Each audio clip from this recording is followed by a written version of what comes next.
പവിത്രത്തിന്റെ പുതിയൊരു എപ്പിസോഡിലേക്ക് എല്ലാവർക്കും സ്വാഗതം. വീഡിയോ ആദ്യമായി കാണുകയാണെങ്കിൽ സപ്പോർട്ട് ചെയ്ത് സബ്സ്ക്രൈബ് ചെയ്ത് ലൈക്ക് ചെയ്യാൻ മറക്കല്ലേ. ഹോസ്പിറ്റലിൽ നിന്ന് ഡിസ്ചാർജ് ആവുന്ന വേദയെ വീട്ടിലേക്ക് കൊണ്ടുപോകാനായി തരുണിനെ കൊണ്ട് സമ്മതിപ്പിച്ചെടുക്കുക സേതുലക്ഷ്മി. അവരെന്തിനാ വീട്ടിലേക്ക് കൊണ്ടുപോകുന്നതെന്ന് തരുൺ ചോദിക്കേ. കുഞ്ഞിനിപ്പോ ഒരമ്മയുടെ സാമീപ്യം ആവശ്യമാണെന്നും പാലൂട്ടാൻ ഒരാൾ വേണമെന്നും സേതുലക്ഷ്മി പറയുമ്പോൾ ആസ്ഥാനത്തേക്ക് താൻ ഒരു അന്യ സ്ത്രീയെ നിയമിക്കണോ എന്ന് തരുണും ചോദിക്കുന്നുണ്ട്. സ്വന്തമല്ലെങ്കിലും കുഞ്ഞിന് ആവശ്യമുള്ളതെല്ലാം കൊടുക്കാനായി തയ്യാറായി ഒരമ്മ വരും, അത് നിരസിക്കരുതെന്നും മറ്റു ഭക്ഷണം കൊടുക്കുന്നവരെങ്കിലും അവളെ നമ്മുടെ കൂടെ കൂട്ടണമെന്ന് സേതുലക്ഷ്മി വീണ്ടും പറയുകയാ. ആരെന്നോ എന്തെന്നോ അറിയാത്തൊരാളെ എങ്ങനെ കൂടെ കിട്ടുമെന്ന് തരുണും ചോദിക്കുന്നുണ്ട്. എല്ലാ കാര്യങ്ങളും പോലീസ് ബുദ്ധിയോടെ കാണരുതെന്നും താൻ തന്നെ തന്നെയാണ് അവളിൽ കാണുന്നത്, അവളൊരു പാവമാണെന്നും അമ്മ പറയുമ്പോൾ എത്ര കാലത്തേക്കാണെന്ന് തരുൺ ചോദിക്കുന്നു. ഒരു 6 മാസത്തേക്കെങ്കിലും അവൾ വീട്ടിൽ വന്ന് നിൽക്കട്ടെ എന്നും അവളുള്ളത് നമുക്കും നമ്മളുള്ളത് അവൾക്കും ഒരു അനുഗ്രഹമായിട്ടാണ് തോന്നുന്നതെന്നും തരുണിന് ഇഷ്ടമല്ലെങ്കിൽ വേണ്ടാന്ന് വെക്കാമെന്നും സേതുലക്ഷ്മി പറയുന്നുണ്ടെങ്കിലും തൽക്കാലം 6 മാസം അവൾ കൂടെ നിൽക്കട്ടെ എന്ന് തരുണും സമ്മതിക്കും. സന്തോഷത്തോടെ സേതുലക്ഷ്മി വേദയുടെ അരികിലേക്ക് എത്തുമ്പോൾ അവൾ അവിടെ കുഞ്ഞിനെ കൊഞ്ചിച്ചുകൊണ്ട് നിൽക്കുക. അവളുടെ കയ്യിൽ നിന്ന് കുഞ്ഞിനെ വാങ്ങി നമ്മളൊന്നിച്ചാണ് വീട്ടിലേക്ക് പോകുന്നതെന്നും പെട്ടെന്ന് റെഡിയാവാനും വേദയോടായി പറഞ്ഞ് സേതുലക്ഷ്മി പുറത്തോട്ടിറങ്ങി പോവുകയാണ്. പിന്നീട് ഹോസ്പിറ്റലിൽ നിന്നിറങ്ങി കാറിൽ കയറാൻ പോകുമ്പോഴേക്കും വേദ കുഞ്ഞിനെ കണ്ട് കൊഞ്ചിക്കുന്നത് ഇഷ്ടമാവാതെ തരുൺ അമ്മയോട് കണ്ണുകൊണ്ട് ആംഗ്യം കാണിക്കുമ്പോഴേക്കും അത് വേദയും ശ്രദ്ധിക്കുന്നുണ്ട്. അവർ പെട്ടെന്ന് അവളുടെ കയ്യിൽ നിന്ന് കുഞ്ഞിനെ വാങ്ങി തരുണിന്റെ കയ്യിലേക്ക് കൊടുക്കുമ്പോഴേക്കും അവൻ കുഞ്ഞുമായി കാറിലേക്ക് കയറുകയാണ്. സങ്കടത്തോടെ നിൽക്കുന്ന വേദയെ വീട്ടിലേക്ക് പോവാമെന്ന് പറഞ്ഞ് സേതുലക്ഷ്മി വിളിക്കുക. കാറിന്റെ പിൻസീറ്റിലിരുന്ന് കുഞ്ഞിനെ ഉമ്മ വെച്ചും കൊഞ്ചിച്ചും ലാളിക്കുന്ന തരുണിനെ സങ്കടത്തോടെ കണ്ണു നിറഞ്ഞ് നെടുവീർപ്പോടെ വേദയും ശ്രദ്ധിക്കുകയാ. വീട്ടിലെത്തിയ തരുൺ പെട്ടെന്ന് കുഞ്ഞിനെയും കൊണ്ട് വീട്ടിലേക്ക് കയറിപ്പോകുന്നത് കാണാൻ സങ്കടത്തോടെ നിൽക്കുന്ന വേദയെ ആശ്വസിപ്പിച്ച് സേതുലക്ഷ്മി വീട്ടിലേക്ക് കൂട്ടിക്കൊണ്ടു പോവുകയാണ്. സേതുലക്ഷ്മി വേദയെ ഒരു റൂമിലേക്ക് കൂട്ടിക്കൊണ്ടുപോയി ആ റൂം അവളോട് ഉപയോഗിക്കാനായി പറയുന്നുണ്ട്. അവൾ ടെൻഷനോടെ മോളെ കുറിച്ച് അന്വേഷിക്കെ കുഞ്ഞിനെ താനിങ്ങോട്ട് കൊണ്ടുവരാമെന്ന് പറഞ്ഞ് സേതുലക്ഷ്മി അവിടെ നിന്ന് പോവുകയാണ്. സേതുലക്ഷ്മി തരുണിന്റെ റൂമിലേക്ക് ചെല്ലുമ്പോഴേക്കും കാണുന്നത് അവിടെ രാധികയുടെ ഫോട്ടോയ്ക്ക് മുന്നിൽ കുഞ്ഞിനെയും പിടിച്ച് സങ്കടത്തോടെ കരയുന്ന തരുണിനെയാണ്. പിന്നീട് സേതുലക്ഷ്മി കുഞ്ഞിനെ വേദയുടെ കൈകളിലേക്ക് കൊണ്ടു കൊടുക്കുമ്പോഴേക്കും തരുണും അസ്വസ്ഥതയോടെ അങ്ങോട്ടും ഇങ്ങോട്ടും നടക്കുകയാണ്. പിന്നീട് അമ്മ റൂമിൽ നിന്ന് ഇറങ്ങി വരുമ്പോഴേക്കും മോളെ കുറിച്ച് അന്വേഷിക്കുന്ന തരുണിനോട് മോൾ ഉറങ്ങിയെന്നും കുഞ്ഞ് അവളുടെ കൂടെ കിടക്കട്ടെ എന്നും ഇപ്പോഴെടുത്താൽ ഉണരുമെന്നും കുറച്ചുനേരം കൂടി കുഞ്ഞ് അവിടെ കിടന്നോട്ടെ എന്നും പറഞ്ഞ് തരുണിനെ അവിടെ നിന്ന് പറഞ്ഞയക്കുകയാണ്. റൂമിലെത്തിയ തരുൺ കുഞ്ഞിനുറങ്ങാനായി ഒരു തൊട്ടിൽ കെട്ടുകയാണ്. പിന്നീട് അവൻ കുഞ്ഞിനെ എടുക്കാനായി വേദയുടെ റൂമിലേക്ക് ചെല്ലുമ്പോഴേക്കും അവൾ അവിടെ ഇല്ലായിരുന്നു. കട്ടിലിൽ കിടക്കുന്ന കുഞ്ഞിനെ എടുത്തവൻ മാറോടണച്ച് കൊണ്ടുപോകുമ്പോഴാണ് ബാത്റൂമിൽ നിന്നും വേദ ഇറങ്ങുന്നത്. അവളെ കണ്ട് അവളോടായി തൊട്ടിൽ കെട്ടിയിട്ടുണ്ടെന്നും കുഞ്ഞവിടെ സുഖമായി ഉറങ്ങിക്കോളുമെന്നും പറഞ്ഞ് തരുൺ അവിടുന്ന് പോവേ നിസ്സഹായതയോടെ നോക്കി നിൽപ്പാ വേദയും. പിന്നീടുള്ള ദിവസങ്ങളിലെല്ലാം തരുൺ സ്നേഹത്തോടെയും വാത്സല്യത്തോടെയും മോളെ കൊഞ്ചിക്കുന്നത് കണ്ണു നിറഞ്ഞു നോക്കി നിൽക്കാനേ വേദിക്കാവുന്നുള്ളൂ. അവിടെ ജയിലിൽ വെച്ച് വിക്രത്തെ ആക്രമിച്ച ശ്രീകാന്തിന്റെ ഗുണ്ടകളെല്ലാം അവനെ ഇപ്പോൾ ആദരവോടും ബഹുമാനത്തോടെയുമാണ് കാണുന്നത്. തന്റെ ശിക്ഷാ കാലാവധി കഴിഞ്ഞ രാഘവൻ ചേട്ടനും ആൻഡ്രൂ സാറിന്റെ അരികിൽ ചെന്ന് ഒപ്പിട്ട് കൊടുത്ത് തന്റെ ഡ്രസ്സെല്ലാം വാങ്ങിച്ച് സങ്കടത്തോടെ യാത്ര പറയുക. പിന്നീട് അയാൾ ഡ്രസ്സെല്ലാം മാറി വിക്രത്തോട് യാത്ര പറയുകയാണ്. പുറത്തിറങ്ങുമ്പോൾ ഉറപ്പായും വിളിക്കണമെന്ന് രാഘവേട്ടൻ പറയെ താൻ എപ്പോഴാണ് പുറത്തിറങ്ങുന്നത് അറിയില്ലെന്ന് വിക്രവും സങ്കടത്തോടെ പറയുന്നുണ്ട്. ഹൈക്കോടതിയിലെ അപ്പീൽ പെട്ടെന്ന് വിധിയാവുമെന്നും അധികം വൈകാതെ തന്നെ വിക്രം റിലീസ് ആവുമെന്നും രാഘവേട്ടൻ പറയുന്നത് കേൾക്കെ അദ്ദേഹത്തെ സ്നേഹത്തോടെ എന്ന് ചേർത്ത് പിടിച്ച് വിക്രവും അവിടുന്ന് പോവുകയാണ്. തരുണിന്റെ വീട്ടിൽ സേതുലക്ഷ്മിയും വേദയും കൂടി കുഞ്ഞിനെ കുളിപ്പിച്ചുകൊണ്ടിരിക്കുന്ന സമയത്ത് തരുൺ അങ്ങോട്ട് വന്ന് മോളെ കൊഞ്ചിച്ച് ഓരോന്ന് പറഞ്ഞ് അവിടെ ഇരിക്കുന്നത് വേദയ്ക്ക് അത്ര ഇഷ്ടമാവുന്നില്ല. അവളുടെ ഭാവമാറ്റം ശ്രദ്ധിച്ച് തരുണിന് ജോലിയില്ലെന്ന് അമ്മ ചോദിക്കുന്നുണ്ടെങ്കിലും താൻ കുറെ നാളത്തേക്ക് ലീവ് എടുത്തെന്നും മോള് ദിവസവും വളർന്നു വലുതാവുന്നത് കണ്ടിരിക്കുന്നതിനേക്കാൾ സന്തോഷം വേറൊന്നുമില്ലെന്നും തരുണും പറയുക. പിന്നീട് അവൻ സന്തോഷത്തോടെ തന്റെ പോക്കറ്റിൽ നിന്ന് മോൾക്കായി വാങ്ങിയ സ്വർണ്ണ പാദസരം എടുത്ത് കാണിക്കുക. പാദസരമല്ല വേണ്ടതെന്നും 28-ന് ചരട് കെട്ടുന്ന ചടങ്ങിന് കാൽത്തളയാണ് ഇടേണ്ടതെന്നും അമ്മ പറയുമ്പോൾ അത് സന്തോഷത്തോടെ സമ്മതിച്ച് മോളുടെ ആദ്യത്തെ ചടങ്ങ് ഗംഭീരമാക്കാമെന്ന് തരുൺ പറയുന്നുണ്ട്. കുളി കഴിഞ്ഞ് മോളെ റൂമിലേക്ക് കൊണ്ടുവരണമെന്നും താൻ ഉറക്കിക്കൊള്ളാമെന്നും പറഞ്ഞ് തരുൺ അവിടെ നിന്ന് എഴുന്നേറ്റ് പോവുകയാണ്. ടെൻഷനോടെ നോക്കിയിരിക്കുന്ന വേദയോട് എന്ത് പറയണമെന്ന് അറിയാതെ കുഞ്ഞിനെ ഒന്ന് കൊഞ്ചിച്ച് തന്റെ ജോലിക്കാരി ഷീലയോട് കുഞ്ഞിനെ തരുണിന്റെ റൂമിലോട്ട് കൊണ്ടുകൊടുക്കാനായി പറയുമ്പോഴേക്കും അവൾ കുഞ്ഞിനെ വാങ്ങിച്ചുകൊണ്ട് പോവുകയാണ്. വേദയും ടെൻഷനോടെ അവളുടെ പുറകെ എഴുന്നേറ്റ് പോകുമ്പോഴേക്കും പുറകെ ചെന്ന സേതുലക്ഷ്മി അവളെ തടഞ്ഞ് കുഞ്ഞിനെ അങ്ങോട്ട് കൊണ്ടുചെന്നില്ലെങ്കിൽ തരുൺ ഇങ്ങോട്ട് വരുമെന്നും അതുകൊണ്ട് അങ്ങോട്ട് കൊടുത്തു വിട്ടതെന്നും പറയുന്നുണ്ട്. താൻ അന്നെടുത്ത തീരുമാനം തെറ്റായി പോയല്ലേ എന്ന് വേദ ടെൻഷനോടെ ചോദിക്കുക. ആ സമയത്ത് അതാണ് നല്ല വഴിയെന്ന് വേദയല്ലേ നിശ്ചയിച്ചതെന്ന് സേതുലക്ഷ്മി ചോദിക്കേ. ഇപ്പോഴും തനിക്ക് മുന്നിൽ വേറെ വഴിയൊന്നുമില്ലെന്നും ഒരു തെറ്റും ചെയ്യാത്ത അമ്മയുടെ മകനെ കൂടി പറ്റിക്കുകയാണെന്നൊരു തോന്നൽ മനസ്സിലുണ്ടെന്നും എന്നെങ്കിലും തരുൺ ഇതറിയാനിടയായാൽ അശോക് തരുണിന് താങ്ങാൻ പറ്റുമോ എന്നും വേദ ചോദിക്കുന്നുണ്ട്. തരുൺ ഇക്കാര്യം അറിഞ്ഞാൽ തരുണിനത് ഉൾക്കൊള്ളാൻ പറ്റുമോന്ന തന്റെ പേടിയെന്ന് സേതുലക്ഷ്മിയും പറയുകയാണ്. അമ്മയും താനും ചേർന്ന് തരുണിനെ ചതിച്ചു എന്ന് തരുണിന് തോന്നുമേ. നാളെ അവളുടെ ശരിക്കുള്ള അച്ഛൻ മുന്നിൽ വന്ന് നിൽക്കുമ്പോൾ താൻ എന്ത് പറയുമെന്നും വേദ ചോദിക്കുകയും സത്യം പറയുന്നത് തന്നെയാണ് നല്ലതെന്നും പക്ഷേ അത് താൻ പറഞ്ഞാൽ ശരിയാവില്ലെന്നും സേതുലക്ഷ്മിയും പറയുകയാണ്. ഒരു പോലീസ് ഉദ്യോഗസ്ഥന്റെ മുന്നിൽ താനത് തുറന്നു പറയാമെന്നും വേട്ടയാടുന്ന ആളുകളെ കുറിച്ച് അറിയിച്ച് അതുകൊണ്ടാണ് തനിക്ക് ഇങ്ങനെ ഒരു തെറ്റ് ചെയ്യേണ്ടി വന്നതെന്നും അറിയിക്കാലോ എന്ന് വേദ പറയുന്നുണ്ട്. ഒരുപക്ഷെ അംഗീകരിക്കില്ലെന്നും ദേഷ്യം തോന്നി ഇറക്കി വിടുമായിരിക്കുമെന്നും എങ്കിലും യാഥാർത്ഥ്യം തിരിച്ചറിയുന്നത് തന്നെയാണ് നല്ലതെന്നും വേദ പറയുന്നു. അവനത് ഉൾക്കൊള്ളാനായാൽ തനിക്ക് സന്തോഷം തന്നെയാണെന്നും അവനെ അത് പറഞ്ഞ് ബോധ്യപ്പെടുത്താനുള്ള ധൈര്യം തനിക്കില്ലെന്നും അക്കാരണം കൊണ്ട് വേദയെ എങ്ങോട്ടും ഇറക്കി വിടില്ലെന്നും സേതുലക്ഷ്മി പറയുന്നു. അത് താൻ പറയുന്നത് തന്നെയാണ് നല്ലതെന്ന് പറഞ്ഞ് വേദ പോവാൻ തുടങ്ങുമ്പോഴേക്കും ഇപ്പൊ തന്നെ വേണോന്ന് സേതുലക്ഷ്മി ചോദിക്കുന്നുണ്ട്. എത്രയും വേഗത്തിൽ പറയുന്നതാണ് നല്ലതെന്ന് പറഞ്ഞ് വേദ തരുണിന്റെ റൂമിലേക്ക് പോവുകയാണ്. അവിടെ പാട്ടും പാടി കുഞ്ഞിനെ തൊട്ടിലാട്ടി ഉറക്കാൻ ശ്രമിക്കുകയാണ് തരുൺ. വേദ അങ്ങോട്ട് ചെല്ലുമ്പോഴേക്കും കാണുന്നത് കുഞ്ഞിനോട് പാട്ടുപാടി കഥ പറഞ്ഞുകൊണ്ട് നിൽക്കുന്ന തരുണിനെയാണ്. അവന്റെ പാട്ടും കഥ പറച്ചിലും കേട്ട് വിഷമത്തോടെ നോക്കി നിൽപ്പാ വേദയും. അവൻ കുഞ്ഞിനോടപ്പോഴും പറഞ്ഞുകൊണ്ടിരിക്കുക, ഇനിയും പറഞ്ഞു തരാൻ കുറെ കഥകളുണ്ട്, അതെല്ലാം കേട്ട് കുഞ്ഞു വളരുമെന്ന്. അപ്പോ വളർന്നു വളർന്ന് വലിയ കുട്ടിയാവുമ്പോൾ കുഞ്ഞിയുടെ കുഞ്ഞിക്കാലടി അച്ഛന്റെ ഈ നെഞ്ചത്ത് പച്ച കുത്തി കിടക്കുമെന്ന് പറഞ്ഞ് തന്റെ ഷർട്ടിന്റെ ബട്ടൺ അഴിച്ച് കുഞ്ഞിന്റെ കാൽപാദം പച്ച കുത്തിയത് അവളെ കാണിച്ച് പറയുകയാ. ആ കാഴ്ച കണ്ടൊരു ഞെട്ടലോടെ നോക്കി നിൽപ്പാ വേദയും. രാധികയില്ലാത്ത ജീവിതത്തിൽ തനിക്ക് മുന്നോട്ട് പോവാൻ ബലമുണ്ടായത് ഈ കുഞ്ഞിക്കാലടികളിലൂടെയാണെന്ന് തരുൺ പറയുന്നത് കേൾക്ക് ടെൻഷനോടെ വേച്ചു പോകുന്ന വേദയുടെ കൈതട്ടി ഡോർ ശബ്ദമുണ്ടാക്കുകയാ. അവളെ കണ്ട് തരുണം എന്താ ഇവിടെന്ന് ചോദിക്കേ കുഞ്ഞിനെ ഉറക്കാനെന്ന് വേദ.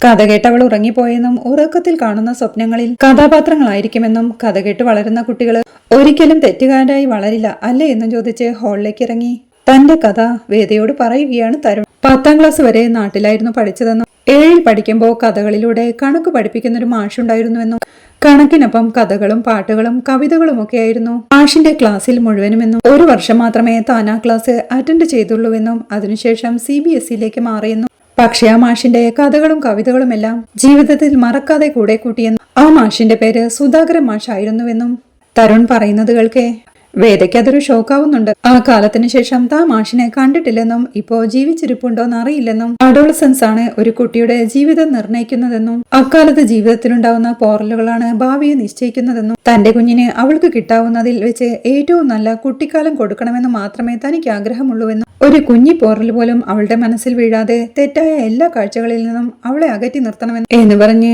സ്കൂൾ അസംബ്ലിയിലെ പ്രാർത്ഥനയിലെ വരികൾ ഓർമ്മിച്ചെടുത്ത് അതിലെ വരികളിലേതുപോലെ നല്ലൊരു കുഞ്ഞായി അവളെ വളർത്തിയെടുക്കാനുള്ള തപസ്സാണ് തന്റെ ജീവിതമെന്നും വേദ തന്റെ മോൾക്കു വേണ്ടി ചെയ്യുന്ന ത്യാഗത്തിന് എങ്ങനെ നന്ദി പറയണമെന്ന് അറിയില്ലെന്നും ആ നന്ദി എന്നും മനസ്സിലുണ്ടാവുമെന്നും കുഞ്ഞുറങ്ങിയെന്നും ഇനി 1 മണിക്കൂർ കഴിഞ്ഞ് കണ്ടാൽ മതിയെന്നും പറഞ്ഞ് തരുൺ റൂമിലോട്ട് കയറി പോവുകയാണ്. തരുണിനോട് സത്യം പറയാനായി ചെന്ന വേദയും അത് പറയാൻ കഴിയാത്ത നിസ്സഹായതയോടെ കണ്ണീരോടെ നിൽപ്പാ. സത്യം തുറന്നു പറയാൻ കഴിയാത്ത ടെൻഷനോടെ അവൾ റൂമിലിരിക്കുമ്പോഴാണ് സേതുലക്ഷ്മി അങ്ങോട്ട് വന്ന് മോൾ അവനോട് പറഞ്ഞു എന്ന് ചോദിക്കുന്നത്. ഇല്ലെന്നവൾ സങ്കടത്തോടെ തലയാട്ടുകയാണ്. അവൻ എങ്ങനെ പ്രതികരിക്കുമെന്നോർത്ത് ടെൻഷനോടെ ഇരിക്കുകയായിരുന്നു താനെന്നും അവൻ 2 തരത്തിലുള്ള സ്വഭാവക്കാരനാണെന്നും ഒന്നുകിൽ വീട് പൊട്ടിത്തെറിക്കും വിധം ബഹളം വെക്കുമെന്നും അല്ലെങ്കിൽ ആരോടും ഒന്നും മിണ്ടാതെ ദിവസങ്ങളോളം തനിച്ചിരിക്കുമെന്നും മോളുടെ കാര്യം അറിയുമ്പോഴുള്ള അവന്റെ അവസ്ഥയെക്കുറിച്ചോർത്ത് പേടിയിലായിരുന്നുവെന്നും പേടിയോടെ അവന്റെ മുറിയിലേക്ക് ചെന്നെങ്കിലും അവനൊന്നും സംഭവിക്കാത്തതുപോലെ കുഞ്ഞിനെ നോക്കിയിരിക്കുകയാണെന്നും മോൾ എന്താ അവനോട് പറഞ്ഞതെന്നും സേതുലക്ഷ്മി ചോദിക്കേ കണ്ണു നിറഞ്ഞ് പറഞ്ഞില്ലമ്മേ എനിക്ക് പറയാൻ സാധിച്ചില്ല എന്നവൾ സങ്കടത്തോടെ പറയുകയും സ്വന്തം കുഞ്ഞാണെന്ന് പറഞ്ഞ് കാൽപാദം നെഞ്ചിൽ പച്ച കുത്തിയിട്ടുണ്ടെന്നും അവൾ എങ്ങനെയൊക്കെ ജീവിക്കണമെന്ന് തരുൺ സ്വപ്നം കാണുന്നുണ്ടെന്നും അതോർത്തപ്പോ പറയാൻ കഴിഞ്ഞില്ലെന്നും അവൾ സങ്കടത്തോടെ പറയുന്നു. അല്പം കൂടി കാത്തിരുന്നിട്ട് നമുക്ക് പറയാമെന്ന് പറഞ്ഞ് സേതുലക്ഷ്മി അവളെ ചേർത്ത് പിടിച്ച് ആശ്വസിപ്പിക്കുകയാണ്. പിന്നീട് കുഞ്ഞിനെ കാണിക്കാനായി ഹോസ്പിറ്റലിൽ എത്തിയിരിക്കുകയാണ് വേദയും കൂട്ടരും. ഇത്ര ദിവസമായും സത്യം തരുൺ അറിഞ്ഞിട്ടില്ലെങ്കിൽ കാര്യങ്ങൾ കൂടുതൽ കോംപ്ലിക്കേറ്റഡ് ആവുമെന്ന് നെഞ്ചിൽ കുഞ്ഞിന്റെ കാലടി പച്ച കുത്തിയിരിക്കുന്നതിനാൽ കുഞ്ഞുമായി അത്രയധികം ആത്മബന്ധം തരുൺ സ്ഥാപിച്ചിട്ടുണ്ടെന്നും അത് കൂടുതൽ അപകടമാണെന്നും സേതുലക്ഷ്മിയെയും വേദയെയും ഓർമ്മിപ്പിക്കുന്നുണ്ട് ഡോക്ടർ. അത് തനിക്കറിയാമെന്നും പക്ഷേ തരുണിനെ അതെങ്ങനെ പറഞ്ഞു ബോധ്യപ്പെടുത്തുമെന്ന് തനിക്കറിയില്ലെന്നും വേദ പറയുന്നു. ഇപ്പോഴത്തെ അവസ്ഥയിൽ അത് പറഞ്ഞാലുള്ള തരുണിന്റെ അവസ്ഥയെക്കുറിച്ച് സേതുലക്ഷ്മിയും ഡോക്ടറെ ഓർമ്മിപ്പിക്കുക.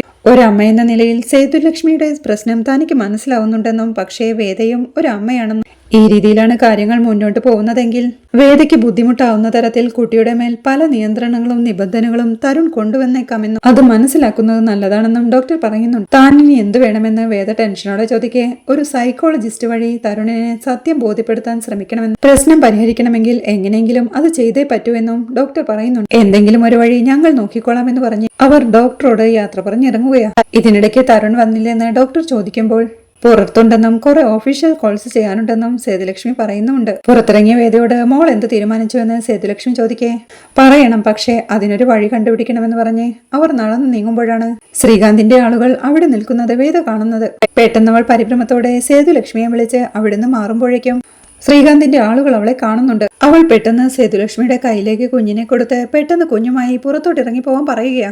എന്താ കാര്യമെന്ന് സേതുലക്ഷ്മി ചോദിക്കുന്നുണ്ടെങ്കിലും അമ്മ പെട്ടെന്ന് പോയെന്ന് പറഞ്ഞ് അവൾ സേതുലക്ഷ്മിയെ പറഞ്ഞു വിടുന്നുണ്ട്.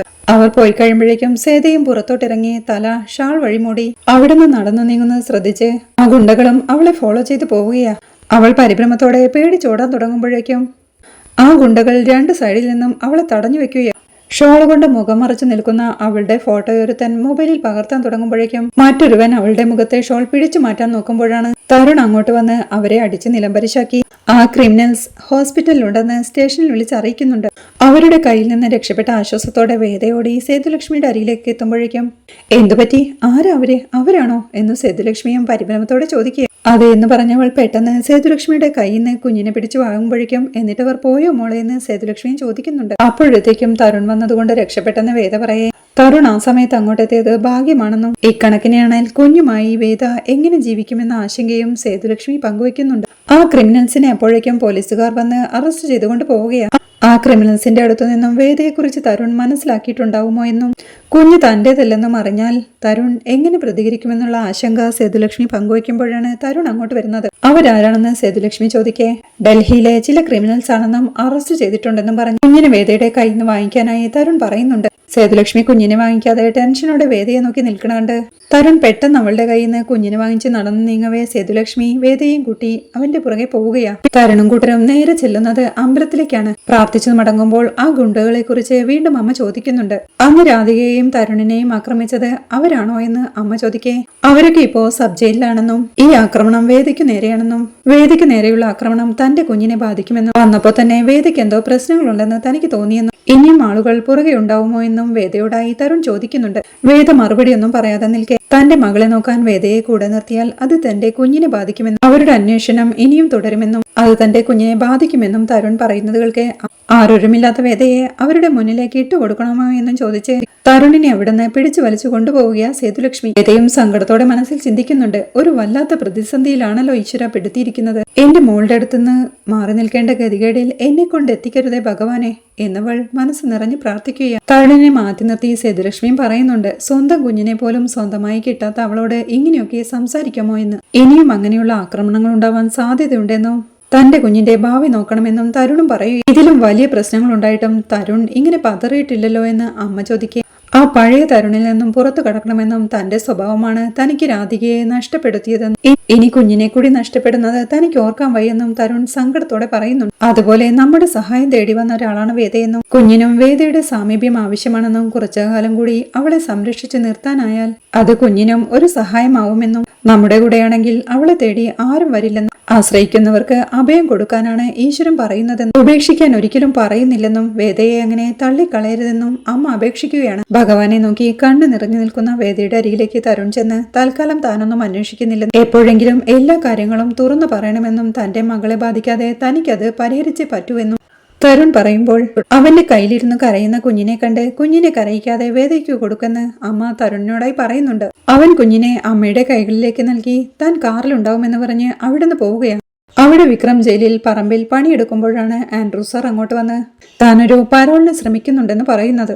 അമ്മയുടെ അവസാന സമയത്ത് എന്തോ വരാനിരിക്കുന്നു എന്ന് തനിക്ക് തോന്നിയതാണെന്നും പക്ഷേ എന്നും അവൻ ടെൻഷനോടെ പറയേ അമ്മ മാത്രമല്ലേ പോയുള്ളൂ, അച്ഛനില്ലേ എന്നും വിക്രം കൂടെ താമസിക്കുന്നത് അച്ഛനൊരു ആശ്വാസമാകുമെന്നും അതുകൊണ്ടാണ് താൻ പരോളിന് ശ്രമിച്ചതെന്നും വേദയെ കണ്ടെത്താൻ കൂടി താൻ ശ്രമിക്കുന്നുണ്ടുവെന്നും ആൻഡ്രൂ സാർ പറയുന്നുണ്ട്.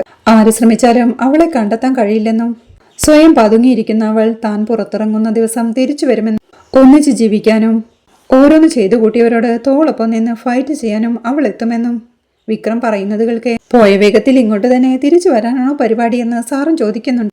ഒരിക്കലുമില്ലെന്നും ഇനി വിക്രത്തിനും വേദയ്ക്കുമെതിരെ ഒരു തെളിവും അവശേഷിക്കില്ലെന്നും താൻ എന്തായാലും അച്ഛന്റെ കൂടെ കുറച്ചു ദിവസം നിൽക്കട്ടെ എന്നും സാറ് പരോളിന് ശ്രമിക്കുന്നു. അപ്പോൾ വേദയും തന്നെ തേടിയെത്തുമെന്നും പരോള് കാലത്ത് താൻ ഒരു പ്രതികാരത്തിനും ഇറങ്ങിത്തിരിക്കില്ലെന്നും പറഞ്ഞ് വിക്രം തന്റെ ജോലിയിൽ ഏർപ്പെടുകയും ഒന്നിച്ചിരുന്ന് ഡ്രിങ്ക്സ് കഴിക്കുന്നതിനിടയിൽ വെപ്രാളത്തോടെ ഇരിക്കുന്ന ശ്രീകാന്തിനെ കണ്ട് എന്താ കാര്യമെന്ന് സാബു അന്വേഷിക്കെ പണി ഏൽപ്പിച്ച ഒരുത്തൻ ഇപ്പോ ഫോൺ എടുക്കുന്നില്ലെന്ന് ശ്രീകാന്തും വെപ്രാളത്തോടെ പറയുകയാണ്. ചിലപ്പോൾ അതിലും വലിയ മീനിൽ കൊത്തിക്കാണുമെന്നും എല്ലാവരും അതിനു പിന്നാലെയാവുമെന്നും അത് കഴിഞ്ഞാൽ വിളിച്ചോളുമെന്നും സാബു ആശ്വസിപ്പിക്കുന്നുണ്ട്. തന്റെ അച്ഛൻ ഇതിൽ ഇടപെട്ടു കാണുമോ എന്ന സംശയം ശ്രീകാന്ത് സാബുവുമായി പങ്കുവയ്ക്കുകയാണ്. വേദ അച്ഛനെ വിളിച്ച് സഹായം അഭ്യർത്ഥിച്ചിട്ടുണ്ടാവാമെന്നും അങ്ങനെ അച്ഛന്റെ ഡൽഹി കണക്ഷനിലുള്ള ആരെങ്കിലും അവളെ സഹായിച്ചിട്ടുണ്ടാകാമെന്നും നമ്മൾ സൂക്ഷിക്കണമെന്നും ശ്രീകാന്ത് പറയുന്നുണ്ട്. ശ്രീകാന്ത് പേടി കൊണ്ടാണ് ഇങ്ങനെ ചിന്തിക്കുന്നതെന്നും വേദയെക്കുറിച്ച് വിവരം കിട്ടിയാൽ ശ്രീകാന്തിന്റെ അച്ഛൻ അതുടനെ വിക്രത്തെ അറിയിക്കുമെന്നും അതറിഞ്ഞാൽ പത്തി താഴ്ത്തിയിരിക്കുന്ന വിക്രം വേറൊരാളാവുമെന്ന് സാബു ഓർമ്മിപ്പിക്കെ അത് ശരിയാണെന്ന് ശ്രീകാന്തും സമ്മതിക്കുകയാണ്. വിക്രം ഒരു 10 കൊല്ലമെങ്കിലും അകത്ത് കിടക്കുമെന്നും ഇതിനിടയിൽ കറക്കം നിർത്തി വേദ മടങ്ങിയെത്തുമെന്നും അപ്പോഴവളെ കൊണ്ട് പേപ്പറിൽ സൈൻ ചെയ്യിക്കാമെന്നും അവൾ തിരികെ വന്നില്ലെങ്കിൽ സ്വത്ത് മുഴുവൻ കിട്ടുന്നത് ശ്രീകാന്തിനാണെന്ന് സാബു പറയുന്നുണ്ടെങ്കിലും അങ്ങനെയല്ലെന്നും എന്തോ പ്രശ്നമുണ്ടെന്നും ഡൽഹിയിൽ അവളെ അന്വേഷിച്ചവർ പെട്ടെന്ന് സൈലന്റായി അവളെ തേടി നടന്നവർ ആരെയോ പേടിക്കുന്നുണ്ടെന്നും അല്ലെങ്കിൽ തേടിയിട്ട് കാര്യമില്ലെന്ന് മനസ്സിലായിട്ടുണ്ടാവുമെന്നും പേടിച്ചിട്ടാണ് അവർ മാറി നിൽക്കുന്നതെങ്കിൽ അവൾ സുരക്ഷിതമായ ഒരു കൈകളിലായിരിക്കാമെന്നും ശ്രീകാന്ത് തന്റെ മനസ്സിലെ സംശയം സാബുവുമായി പങ്കുവയ്ക്കുക. എല്ലാം ശ്രീകാന്തിന്റെ പേടി കൊണ്ട് തോന്നുന്നതാണെന്നും അങ്ങനെയൊന്നും ഉണ്ടാവില്ലെന്നും അങ്ങനെ ഉണ്ടായാൽ തന്നെ നമ്മൾ അതറിയില്ലെന്നും സാബു ചോദിക്കുന്നുണ്ട്. ആ കുഞ്ഞ് പിറന്നൊരു തോന്നൽ തനിക്കുണ്ടെന്നും കംസന്റെ കയ്യിൽ നിന്ന് കൃഷ്ണൻ രക്ഷപ്പെട്ടതുപോലെ ആ കുഞ്ഞ് രക്ഷപ്പെട്ടിരിക്കുമോ എന്ന് തനിക്കൊരു തോന്നലുണ്ട്. പിന്നീട് രാത്രിയാകുമ്പോൾ തരുണിന്റെ റൂമിൽ തൊട്ടിലിൽ ഉറങ്ങുന്ന കുഞ്ഞിനെ എടുക്കാനായി സേതുലക്ഷ്മി വരുമ്പോഴേക്കും വേദയുടെ മുറിയിൽ കൊണ്ടുപോകാനായി തരുൺ സമ്മതിക്കുന്നില്ല. അമ്മ അവന്റെ അരികിലേക്കിരുന്ന് രാത്രിയിൽ വിശന്നു കരയുന്ന കുഞ്ഞ് ആദ്യം തേടുന്നത് അവളുടെ അമ്മയായിരിക്കുമെന്ന് പറയേ അതിനവൾക്ക് അമ്മയില്ലല്ലോ എന്ന് തരുണും. അത് കേട്ട് റൂമിന് പുറത്തു നിൽക്കുകയായിരുന്ന വേദയ്ക്കും വിഷമമാവുന്നുണ്ട്. കുഞ്ഞിനെ നോക്കുന്നതിനും പാലൂട്ടുന്നതിനും വേണ്ടിയാണ് വേദ ഇങ്ങോട്ട് കൊണ്ടുവന്നതെന്നും ജോലിക്ക് പോവാതെ തരുൺ എത്ര കാലം വീട്ടിലിരിക്കുമെന്നും തരുൺ ജോലിക്ക് പോകുമ്പോൾ കുഞ്ഞിനെ നോക്കാൻ വേദയെപ്പോലെ ഒരാളുള്ളത് നല്ലതാണെന്നും സേതുലക്ഷ്മി പറയുന്നുണ്ട്. ചില തീരുമാനങ്ങൾ അബദ്ധമായി എന്ന് തനിക്ക് തോന്നുന്നുണ്ടെന്നും കുറച്ചുനാൾ കൂടി കഴിഞ്ഞാൽ കുഞ്ഞിനെ കുപ്പിപ്പാൽ കൊടുത്ത് ശീലിപ്പിക്കണമെന്നും തൽക്കാലം കുഞ്ഞിനെ കൊടുത്തേക്കെന്നും തരുൺ സമ്മതിക്കുകയാണ്. തരുണിന്റെ ആ വാക്കുകൾ വേദയെ വല്ലാതെ വേദനിപ്പിക്കുകയാണ്. സേതുലക്ഷ്മി കുഞ്ഞിനെ തൊട്ടിലിൽ നിന്ന് എടുക്കുമ്പോഴേക്കും കുഞ്ഞിനെ രാവിലെ അവിടെ കൊണ്ടു കിടത്തണമെന്നും ഉണരുമ്പോൾ തനിക്ക് അവളുടെ മുഖം കാണണമെന്നും തരുൺ ഓർമ്മിപ്പിക്കുന്നുണ്ട്. സങ്കടത്തോടെ കരഞ്ഞുകൊണ്ട് നിൽക്കുന്ന വേദയുടെ കൈകളിലേക്ക് സേതുലക്ഷ്മി കുഞ്ഞിനെ നൽകുകയാണ്. അവൾ കുഞ്ഞിനെയും കൊണ്ട് റൂമിലെത്തി കുഞ്ഞിനോടായി പറയുന്നുണ്ട്, കുറച്ചു നാളുകൂടി മോൾ അമ്മയോട് പൊറുക്കെന്ന്. പിന്നീട് അവൾ കണ്ണീരെല്ലാം തുടച്ച് കുഞ്ഞിനെ തൊട്ടിലിൽ കിടത്തി ആട്ടി വിക്രവും അവളുമൊത്തുള്ള സ്നേഹ നിമിഷങ്ങളെല്ലാം ഓർത്തെടുക്കുകയാണ്. സന്തോഷത്തോടെ ഓർത്തിരിക്കുന്ന വിക്രത്തോടായി അവൾ എന്ത് രംഗമാണ് മനസ്സിൽ കണ്ടതെന്ന് ചോദിക്കുന്നതും കുഞ്ഞു വേദയുടെ വയറ്റിൽ കിടന്ന് വലുതായി പ്രസവിക്കുന്നതിന് തൊട്ടു മുമ്പ് നിറവയറും താങ്ങിപ്പിടിച്ച് വേദ നടക്കുമ്പോൾ എങ്ങനെ വേദയെ സഹായിക്കണമെന്ന് താൻ ആലോചിക്കുകയായിരുന്നുവെന്ന് വിക്രം പറയുന്നതും കുഞ്ഞു ജനിച്ച് കുറെ നാള് കുട്ടിയെ വളർത്തേണ്ടത് അമ്മയുടെ മാത്രം ഉത്തരവാദിത്തമാണെന്ന് വിക്രം പറയുമ്പോൾ നമ്മുടെ നാട്ടിൽ മാത്രമല്ല ലോകത്തെ എല്ലായിടത്തും അത് അങ്ങനെയാണെന്നും വേദ പറയുന്നതും എന്താണോ അതിന് കാരണമെന്ന് വിക്രം ആലോചനയോടെ ഇരിക്കുന്നത്. കാരണം സിമ്പിൾ ആണെന്നും ഈ ലോകം പെണ്ണുങ്ങളുടേതാണെന്നും വരും തലമുറയെ വാർത്തെടുക്കുന്നത് സ്ത്രീകളുടെ ഉത്തരവാദിത്തമാണെന്നും വേദ പറയുന്നതും അപ്പോൾ ഞങ്ങളാരാണെന്ന് വിക്രം ചോദിക്കുന്നതും നിങ്ങൾ വെറും ടൂൾസ് ആണെന്നും സ്ത്രീകളെ ഹെൽപ്പ് ചെയ്യാൻ ദൈവം കണ്ടെത്തിയ വെറും ഉപകരണങ്ങൾ മാത്രമാണെന്നും വേദ പറയുന്നതും ഹാപ്പിയല്ലെന്ന് വേദ ചോദിക്കുമ്പോൾ വിക്രം പൊട്ടിച്ചിരിക്കുന്നതും എന്താ ചിരിക്കുന്നതെന്ന് വേദ ചോദിക്കുമ്പോൾ യുദ്ധം ചെയ്യുന്നതും രാജ്യം ഭരിക്കുന്നതും പോലുമുള്ള വലിയ വലിയ കാര്യങ്ങൾ ആണുങ്ങൾക്ക് ചെയ്യാമെന്ന് വിക്രം പറയുകയും സ്ത്രീകൾക്കത് പറ്റില്ല എന്ന് വേദ ചോദിക്കുമ്പോൾ അത് പറ്റുമെന്നും അതിൽ തർക്കമില്ലെന്നും പക്ഷേ പ്രസവിച്ച് വീണൊരു കുഞ്ഞിനെ കയ്യിൽ കൊടുത്താൽ എങ്ങനെ എടുക്കണമെന്ന് പോലും മിക്കവാറും ആണുങ്ങൾക്ക് അറിയില്ലെന്നും കുഞ്ഞിനെ പോലെ തന്നെ നിസ്സഹായനാവും ആ കുഞ്ഞിന്റെ അച്ഛനുമെന്നും വിക്രം പറയുന്നു. അങ്ങനെയല്ലാത്ത പുരുഷന്മാരുണ്ടെന്നും ജനിച്ച ഉടനെ തന്നെ അമ്മമാര് മരിച്ചു പോകുന്ന കുഞ്ഞുങ്ങളുണ്ടെന്നും അവരിൽ ചിലർ ആരുടെയെങ്കിലും കാരുണ്യത്തിൽ വളരുമെന്നും ചിലരെ അച്ഛന്മാർ തനിയെ വളർത്തുമെന്നും അങ്ങനെയുള്ളവർക്ക് അച്ഛനും അമ്മയും അച്ഛൻ തന്നെ ആയിരിക്കുമെന്നും പ്രസവത്തോടെ തനിക്ക് എന്തെങ്കിലും സംഭവിച്ചാൽ നമ്മുടെ കുഞ്ഞിന്റെ അച്ഛനും അമ്മയും വിക്രം തന്നെ ആവില്ലേ എന്നും വേദ ചോദിക്കും. വിക്രം അവളെ തടഞ്ഞ് ദേഷ്യത്തോടെ അവളുടെ വാ പൊത്തി പിടിപ്പിക്കുന്നതും വരാൻ പോകുന്ന സന്തോഷ നിമിഷങ്ങളെ ഇപ്പോഴേ നെഗറ്റീവ് ആക്കേണ്ടെന്ന് പറഞ്ഞ് വേദയെ ചേർത്ത് പിടിച്ച് നമുക്ക് പിറക്കുന്നതൊരു പെൺകുഞ്ഞായിരിക്കുമെന്നും അവൾക്ക് എന്ത് പേരിടുമെന്നും വിക്രം ചോദിക്കുന്നതും ജനിക്കുന്നതിന് മുന്നേ പേര് കണ്ടുവെക്കരുതെന്നും ഉടുപ്പോ കളിപ്പാട്ടങ്ങളോ വാങ്ങി വെക്കരുതെന്നും പറയാറുണ്ടെന്നും നമ്മളും അതൊന്നും ഇപ്പോഴേ ആലോചിക്കേണ്ടെന്നും അന്ന് വിക്രത്തോട് പറഞ്ഞതെല്ലാം അവൾ സങ്കടത്തോടെ ഓർക്കുകയാണ്. നിന്റെ അച്ഛനോട് ഒന്നും ആദ്യമേ നിനക്ക് വേണ്ടി കരുതി വെക്കേണ്ടെന്ന് പറഞ്ഞത് ഇങ്ങനെയായി തീരാനായിരിക്കുമെന്ന് കരുതിയില്ലല്ലോ മോളെ. ഒന്ന് കാണാൻ പോലും പറ്റാത്ത ഇടത്തേക്ക് നിന്നെയും കൊണ്ട് ഓടി വരുമെന്ന് അന്നമ്മ ഓർത്തതേ ഇല്ല മോൾ എന്നൊക്കെ കുഞ്ഞിനോടായി മനസ്സിൽ പറഞ്ഞവൾ വിക്രം തന്റെ കഴുത്തിൽ താലി ചാർത്തിയതെല്ലാം ഓർത്തെടുക്കുകയാ. വിക്രത്തെ ഓർക്കെ ഉറങ്ങിക്കിടക്കുന്ന മോളെ എന്ന് നോക്കി അവൾ മനസ്സിൽ പറയുന്നുണ്ട്, ഞാൻ കാത്തിരിക്കുകയാണ് വിക്രം. നമ്മുടെ കുഞ്ഞിനു വേണ്ടി കൊലക്കത്തിയുമായി നടക്കുന്നവരുടെ മുന്നിൽ നിന്ന് രക്ഷപ്പെടാൻ ഈ ഒരു വഴി തിരഞ്ഞെടുക്കാനേ എനിക്കെന്ന് തോന്നിയുള്ളൂ. വിക്രം ജയിലിൽ നിന്ന് ഇറങ്ങുന്ന കാലം വരെ എന്തൊക്കെ സഹിച്ചാലും ഞാൻ ഈ ജീവിതം തുടരും. അതോടൊപ്പം ജീവിതം കൂടുതൽ കുഴപ്പത്തിലേക്ക് നീങ്ങുമോന്ന് എനിക്ക് ഭയവുമുണ്ട്. നമ്മുടെ മകൾക്ക് കാവലായി ഇപ്പോഴുള്ളത് ഏറ്റവും സ്നേഹമുള്ളൊരമ്മയും അവരുടെ മകനുമാണ്. ആ മകന്റെ കാവൽ ഭാവിയിൽ നമ്മുടെ ജീവിതത്തെ ബാധിക്കോ വിക്രം? തൽക്കാലത്തെ രക്ഷകൻ നമ്മുടെ ജീവിതത്തിലെ ഏറ്റവും വലിയ ശിക്ഷകനായി മാറുമോ എന്നൊക്കെ സങ്കടത്തോടെ അവൾ മനസ്സിൽ പറയുക. സെല്ലിനകത്ത് മഴ പെയ്യുന്നത് നോക്കി നിൽക്കുകയായിരുന്ന വിക്രത്തിന്റെ മനസ്സിലേക്കും അന്നൊരു പെരുമഴയത്ത് താൻ വീട്ടിൽ നിന്ന് ഇറക്കി വിട്ടിട്ടും ആ മഴയത്ത് നിൽക്കുന്ന വേദിയുടെ മുഖമായിരുന്നു മനസ്സിലേക്ക് കടന്നു വരുന്നത്. അവളുടെ കഴുത്തിൽ താലി ചാർത്തിയതും അവളുമൊത്തുള്ള സ്നേഹ നിമിഷങ്ങളും അവനും ചിരിയോടെ ഓർത്തെടുക്കുകയാണ്. പിന്നീട് മോളുടെ പേരിടൽ ചടങ്ങ് ഗംഭീരമാക്കാനുള്ള തയ്യാറെടുപ്പിൽ ആ തരുണും വീട്ടുകാരും. പെൺകുഞ്ഞാണെങ്കിൽ രാധിക കണ്ടുവച്ചിരുന്ന പേരാണ് ഗൗരി എന്നും. പേരിടുന്ന സമയത്ത് രാധിക കൂടി ഉണ്ടാവട്ടെ എന്നും പറഞ്ഞ് രാധികയുടെ ഫോട്ടോ കൂടി തരുൺ പേരിടിൽ ചടങ്ങ് നടത്താനായി അലങ്കരിക്കുന്നിടത്തേക്ക് വെക്കുകയാണ്. അതുകൊണ്ട് ഒന്നും പറയാതെ സങ്കടത്തോടെ വേദയും സിറ്റൗട്ടിലേക്ക് ഇറങ്ങി പോവുകയാണ്. അത് ശ്രദ്ധിക്കുന്ന സേതുലക്ഷ്മിയും അവളെ ആശ്വസിപ്പിക്കാനായി ചെല്ലുന്നുണ്ട്. സ്വന്തം കുഞ്ഞിന്റെ മാതൃത്വം ഇല്ലാതാവുക എന്നൊക്കെ പറയുമ്പോ എന്ന് സേതുലക്ഷ്മി അവളോട് ടെൻഷനോടെ പറയേ, ഇല്ലാതാവുകയല്ലോ, ഹൈജാക്ക് ചെയ്യപ്പെടുകയല്ലേ, അതിനുവേണ്ടി നിന്നുകൊടുക്കുകയല്ലോ, സാരമില്ല, എന്റെ മോളുടെ ജീവനേക്കാൾ വലുതല്ലോ ഞാൻ അനുഭവിക്കുന്ന വേദന. ഒന്നുമില്ലെങ്കിലും കുഞ്ഞിന് അഭയം തന്ന സ്ഥലമല്ലേ, സാരമില്ലെന്ന് വേദ പറയുന്നു. കുറച്ചുകാലം വളർത്താനായി ആ കുഞ്ഞിനെ ചോദിച്ചപ്പോ താൻ സ്വീകരിച്ചത് വേദയെ കൂടിയാണെന്നും തരുണിനോടൊപ്പം തനിക്ക് ജനിച്ചൊരു മകളായാണ് വേദയെ കാണുന്നതെന്നും മോളുടെ കുഞ്ഞായാണ് ആ കുഞ്ഞിനെ കാണുന്നതെന്നും കുറച്ചു കാലം കൂടി ഈ നാടകം തുടരണമെന്നും കുറച്ചു കാലം കഴിഞ്ഞ് എല്ലാ സത്യങ്ങളും തരുണിനോട് താൻ തന്നെ തുറന്നു പറയുമെന്നും കുഞ്ഞ് വേദയുടെ മകളായി തന്നെ വളരുമെന്നും സേതുലക്ഷ്മി വാക്കു നൽകുന്നത് വേദയ്ക്കും ആശ്വാസമാവുകയാണ്. പിന്നീട് പേരിടൽ ചടങ്ങിനായി കുഞ്ഞിനെ എണ്ണ തേച്ച് കുളിപ്പിച്ചൊരുക്കുകയാണ് സേതുലക്ഷ്മിയും വേദയും. പേരിടൽ ചടങ്ങിനായപ്പോഴേക്കും വീട്ടിലേക്ക് അതിഥികളെല്ലാം എത്തിക്കൊണ്ടിരുന്നു. വേദ കുഞ്ഞിനെ ഒരുക്കുമ്പോഴേക്കും തരുൺ വന്ന് കുഞ്ഞിനെ എടുത്തുകൊണ്ട് പോവുകയാണ്. അവനെ തടഞ്ഞ് അതിഥികളെ സ്വീകരിക്കാനായി പറഞ്ഞയച്ച് കുഞ്ഞിനെ വേദയുടെ കൈകളിലേക്ക് തന്നെ നൽകുകയാണ് സേതുലക്ഷ്മി. കുഞ്ഞിനെ വാങ്ങി സ്നേഹത്തോടെ ലാളിച്ച് അവളുടെ കുഞ്ഞി കൈകളിൽ കരിവളെല്ലാം അണിയിച്ച് സങ്കടത്തോടെ അവൾ കുഞ്ഞിനെ സേതുലക്ഷ്മിയുടെ കൈകളിലേക്ക് കൊടുക്കുമ്പോഴേക്കും അവർ കുഞ്ഞിനെയും കൊണ്ട് പേരിടൽ ചടങ്ങിനായി പോവുകയാണ്. രാധികയുടെ ഫോട്ടോയും അരികിൽ വെച്ച് പേരിടൽ ചടങ്ങിനിരിക്കുന്ന തരുണിന്റെ കൈകളിലേക്ക് സേതുലക്ഷ്മി കുഞ്ഞിനെ കൊണ്ടു കൊടുക്കുകയാണ്. ദൂരെ മാറി നിന്ന് നോക്കുന്ന വേദയെ സേതുലക്ഷ്മി തന്റെ അരികിലേക്ക് വിളിക്കുന്നുണ്ട്. കുഞ്ഞിനെ വാത്സല്യത്തോടെ ചേർത്ത് പിടിച്ച് ഗൗരി എന്ന് 3 വട്ടം തരുൺ പേര് ചൊല്ലി വിളിക്കുന്നത് വേദ സങ്കടത്തോടെ സേതുലക്ഷ്മിയുടെ കൂടെ നിന്ന് കാണുകയാണ്. പേര് വിളിച്ചു കഴിഞ്ഞ കുഞ്ഞിനെ തരുണിന്റെ കയ്യിൽ നിന്ന് വാങ്ങി സേതുലക്ഷ്മി വേദയ്ക്ക് കൊടുക്കുമ്പോഴേക്കും വേദ മോളെയും കൊണ്ട് റൂമിലേക്ക് പോകുന്നത് തരുണും ശ്രദ്ധിക്കുന്നുണ്ട്. അവൻ വേദയുടെ റൂമിലേക്ക് പോവാനായി തുടങ്ങുമ്പോഴേക്കും സേതുലക്ഷ്മി അവനെ തടഞ്ഞ് കുഞ്ഞു കുറച്ചു സമയം പാല് കുടിക്കട്ടെ എന്നും ഇപ്പൊ അങ്ങോട്ട് പോവേണ്ടെന്നും അതിഥികളെല്ലാം കഴിക്കാനായി വിളിച്ചിരുത്തെന്നും പറയേ തരുൺ അത് സമ്മതിച്ച് അതിഥികളുടെ ഇടയിലേക്ക് പോവുകയാണ്.